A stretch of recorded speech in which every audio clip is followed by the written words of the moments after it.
Menyebut nama Tiger dalam konteks Perang Dunia Kedua sama seperti menyebut sebuah legenda. Sebuah mesin perang yang ditakuti oleh siapapun yang tidak berada di pihaknya. Dalam video kali ini, kita akan mencoba membahas tentang tank yang sangat ikonik dalam sejarah ini. Namun dari sudut pandang yang sedikit berbeda, yaitu tentang bagaimana rasanya berada di medan perang, dan menjadi ujung tombak di dalam sebuah benteng bergerak bernama Tiger 1. Dalam sejarah penggunaannya, Tiger 1 pertama kali dikirim ke medan tempur sebanyak 4 unit pada Agustus 1942 di front timur, khususnya pada operasi di Leningrad. Kondisi medan pertempuran di hutan lebat dan berlumpur pada saat itu sangat merugikan bagi tank-tank Tiger ini, dengan 3 tank yang tidak dapat beroperasional baik karena terjebak lumpur ataupun karena masalah teknis. Meskipun dalam kondisi seperti ini, tidak ada satupun meriam Soviet yang mampu menembus baja dari tank Tiger. Baru di tahun berikutnya, pada serangan Soviet di tahun 1943, tank-tank Tiger ini baru dapat memberikan dampak yang signifikan dalam pertempuran, di mana meskipun hanya ada total 7 tank Tiger yang diterjunkan ke medan tempur, mereka berjasa atas seperempat dari total kehancuran tank-tank Soviet, di mana pada saat itu, meriam 76 mm Soviet tidak mampu menembus baja dari tank Tiger, bahkan di sisi sampingnya sekalipun. Barulah di bulan Juli di tahun yang sama, Tiger digerakkan ke medan tempur dalam jumlah yang lebih besar, yaitu sebanyak 146 unit pada pertempuran Kursk. Sekutu Barat pertama kali berhadapan dengan Tiger pada Desember tahun 1942 di medan pertempuran di Tunisia. Pada kampanye Afrika Utara, tank-tank Inggris tidak mampu menandingi kekuatan dari tank Tiger. Berdasarkan intelijen yang didapat dari Soviet di pertempuran sebelumnya, pihak Inggris terkejut ketika Erwin Rommel, komandan Jerman pada kampanye Afrika Utara, mendapatkan tank baru dengan nama Panzer VI, di mana pada saat itu tank Jerman yang paling baru masihlah Panzer IV. Kejanggalan pada penamaan tank Jerman ini dikarenakan Panzer VI, yang merupakan nama dari tank Tiger, didesain setelah Panzer V atau Panther.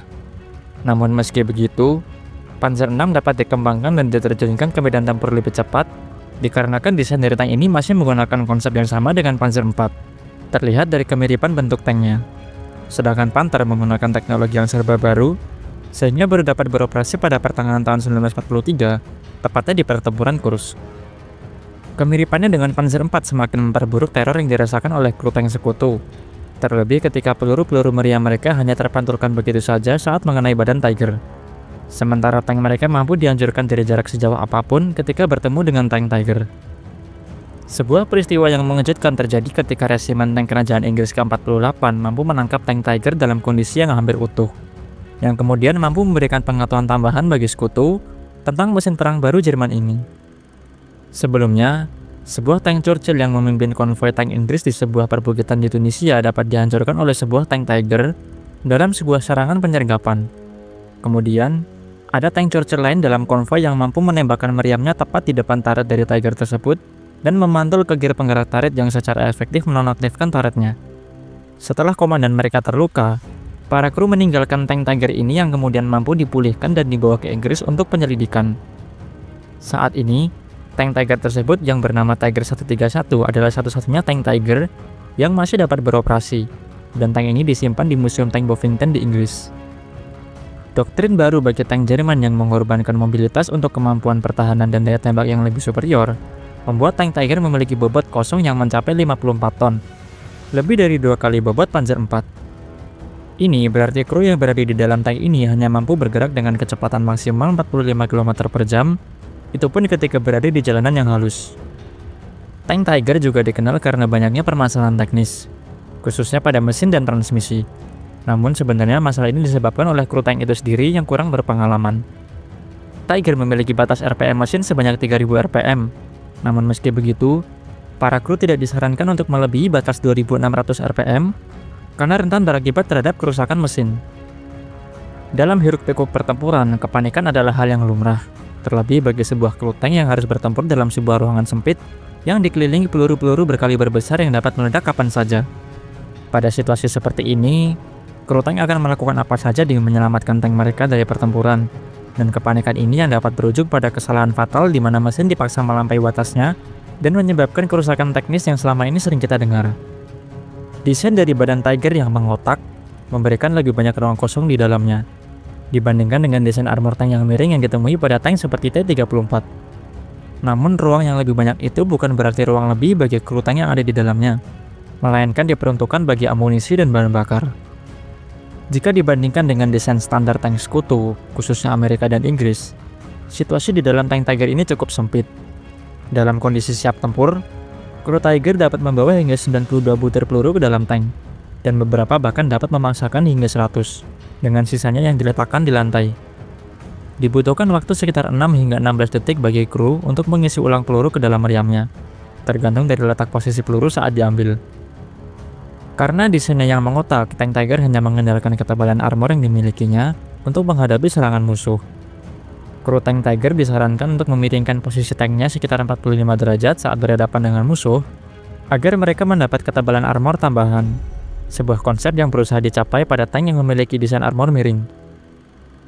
Selain itu, bobotnya yang sangat berat mengharuskan kru tank untuk lebih waspada dalam melakukan perjalanan, karena tank Tiger sangat rentan dengan medan tanah yang lunak seperti lumpur, dan juga mereka tidak bisa sembarangan menyeberangi jembatan karena bobotnya yang dapat berisiko untuk merobohkan jembatan, dan secara efektif membuat tank Tiger tidak dapat beroperasi lagi. Turretnya sendiri memiliki bobot hingga 11 ton, dan membutuhkan waktu hingga 1 menit untuk turret agar dapat berputar 360 derajat sepenuhnya, bahkan dengan bantuan tenaga hidrolis, dan itu pun dalam kondisi mesin RPM tinggi, atau ketika Tiger sedang berada dalam kecepatan tinggi, karena kecepatan motor hidrolisnya bergantung pada RPM mesin. Di medan tempur, selain tank sekutu, tank Tiger juga memiliki musuh lain, yaitu alam itu sendiri. Desain roda jalannya yang kompleks dan saling bersisipan satu sama lain, membuatnya rentan terhadap elemen alam seperti lumpur, salju, hingga puing-puing seperti bebatuan dan ranting pohon, yang seringkali menyangkut di sela-sela roda dan membuat tank Tiger tidak mampu bergerak. Tentara Soviet yang mengetahui kelemahan ini seringkali melakukan serangan dadakan di pagi hari, bahkan di mana para tentara Jerman belum sempat menggerakkan tank-tank mereka.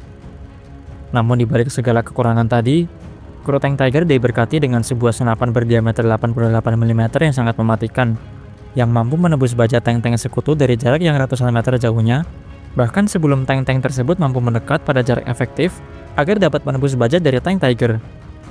Dengan kecepatan yang rendah baik itu mesin ataupun rotasi turret, serta armor yang sangat tebal, menjadikan medan pertempuran terbuka sebagai medan pertempuran yang efektif bagi Tiger.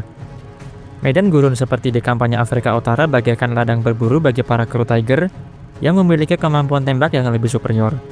Dan para kru tank Tiger tidak perlu khawatir untuk terkepung, karena mereka mampu menembak dengan akurat pada jarak yang sangat jauh. Namun kejayaan Tiger tidak berlangsung lama.